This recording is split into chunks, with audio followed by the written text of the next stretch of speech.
Good afternoon. I am Tracy Spence with your newscast. This newscast is brought to you courtesy of BioLife Energy Systems. Come join, believe in. Call them at 800-875-5433. USA Credit Repair, the key to beautiful credit.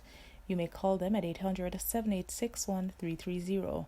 And Cruise In with the Case Handler, a show on personal injury and immigration, weekdays 8:30 a.m., on Saturdays 7 p.m. and 12 noon on Sundays. Now for the news in details. Jamaica's Tourism Minister Edmund Bartlett says the government is rolling out a $100 million grant program, among other initiatives, to reposition small operators in the industry. The minister, who was addressing the Jamaica Hotel and Tourist Association's JHTA 58th Annual General Meeting yesterday, said the provision is being channeled through the National Export-Import Bank of Jamaica, Exim Bank. Bartlett said the bank is administering a grant support program of $1.2 billion to assist tourism-related businesses with capacity building, among other coronavirus COVID-19 pandemic recovery efforts, as the sector prepares for the upcoming winter tourist season. He advised that small investors in tourism can access loans ranging from $5 million to $25 million at 4% interest and payable over 7 years, among other provisions, through the Tourism Enhancement Fund, TEF. He indicated that TEF is collaborating with other industry stakeholders to create programs and resilience initiatives geared towards helping these small and medium enterprises to retool and rebound from COVID-19. Jamaican children are to return to school on a phased basis beginning October 5 based on a vulnerability index and risk ranking measure.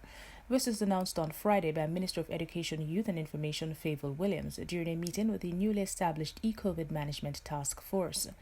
During the meeting, the stakeholders embraced the path that was laid out and committed to work with the ministry according to a statement it released.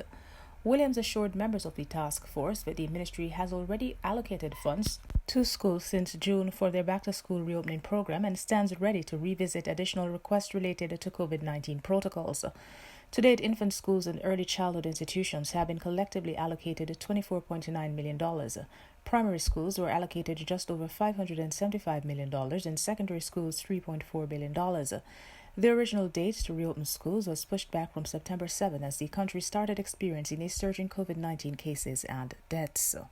Meanwhile, Tourism Minister Edmund Bartlett has announced that Carnival in Jamaica organizers will forego its annual road march and related activities until April 11, 2021.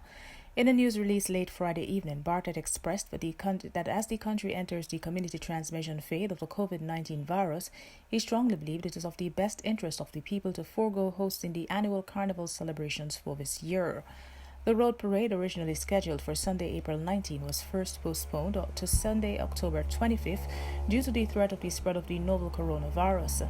The decision to forego hosting the event in 2020 was made after consultation with event organizers and members of government and is in keeping with current containment measures, the release stated. He further noted that all of the bands and fetes will honor all tickets and costumes purchased in 2020 for the 2021 staging.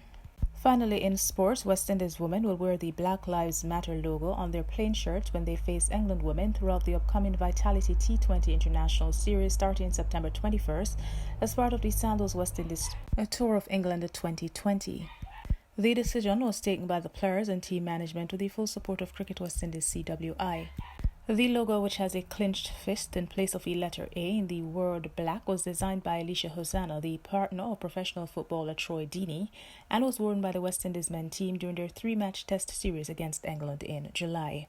And that is it for the news. This newscast came to you courtesy of BioLife Energy Systems. Come join the living. Call them at 800-875-5433. USA Credit Repair, the key to beautiful credit. You may call them at 800-786-1330. And Cruise In with the Case Handler, a show on personal injury and immigration, weekdays 8:30 a.m., on Saturdays 7 p.m. and 12 noon on Sundays. On behalf of the news and production team, I am Tracy Spence. Do have a good afternoon.